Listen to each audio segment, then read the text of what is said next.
Hi. അപ്പോൾ ഒരു വാട്ടയമേടിനെ കണ്ടാലോ? അപ്പോൾ അതിന് മുന്നേ ആയിട്ടേ ഇന്നലെ വൈകുന്നേരം കിടക്കുന്നതിന് മുന്നേയൊക്കെ മുറ്റത്ത് 1-2 കൂണിൻ്റെ മൊട്ടുകൾ കണ്ടിട്ടുണ്ടായിരുന്നു കേട്ടോ. അപ്പോൾ രാവിലെ അത് വിരിഞ്ഞോന്ന് നോക്കാൻ ചെന്നപ്പോൾ അതും വിരിഞ്ഞിട്ടുണ്ടായിരുന്നു. പിന്നെ നമ്മുടെ തൊട്ടടുത്ത പറമ്പിലൊക്കെ നിറച്ച് കൂണുണ്ടായിരുന്നിട്ടുണ്ടായിരുന്നേ. അപ്പോൾ ഇതിപ്പോൾ രാവിലെ ഒരു 5:30 5:45 ആ സമയമാണ് കേട്ടോ. ആ ടൈമിൽ നമ്മൾ ടോർച്ചൊക്കെ കത്തിച്ച് കൂണൊക്കെ പറിച്ചെടുത്ത് അങ്ങനെ കൂണൊക്കെ ആയിട്ട് അടുക്കളയിലേക്ക് വന്നു. നല്ല കൂണായിരുന്നു. 1-2 എണ്ണം കേടായിപ്പോയിട്ടുണ്ടായിരുന്നു. അത് കളഞ്ഞ് ബാക്കി എടുത്തു കേട്ടോ. പിന്നെ നമ്മൾ രാവിലത്തെ പണിയിലേക്ക് കടന്നു. അപ്പോൾ ഇന്നലെ തന്നെ നമ്മൾ അരിയും എല്ലാം വെള്ളത്തിലിട്ട് വെച്ചിട്ടുണ്ടായിരുന്നു.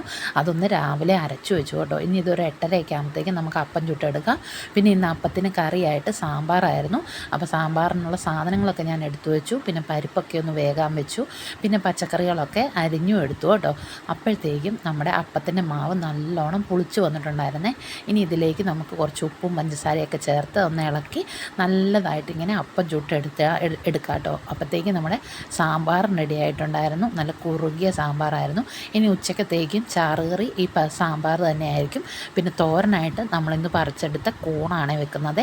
അപ്പോൾ കൂണ് ഉപ്പും മഞ്ഞൾപ്പൊടിയൊക്കെ ഇട്ട് കഴുകി വൃത്തിയാക്കി പിന്നെ നമ്മുടെ അരപ്പൊക്കെ ചേർത്ത് തോരനായിട്ട് എടുത്തു കേട്ടോ. പിന്നെ വൈകുന്നേരത്തേന് സ്പെഷ്യലായിട്ടൊന്നും ഉണ്ടാക്കിയില്ല. രാവിലത്തെ അപ്പത്തിൻ്റെ ബാക്കി ഉണ്ടായിരുന്നത് അപ്പവും ചുട്ട് സാമ്പാറും പിന്നെ കുറച്ച് ചോറും ഉണ്ടായിരുന്നു. അതെല്ലാം കൂട്ടിയാണ് കഴിച്ചത്.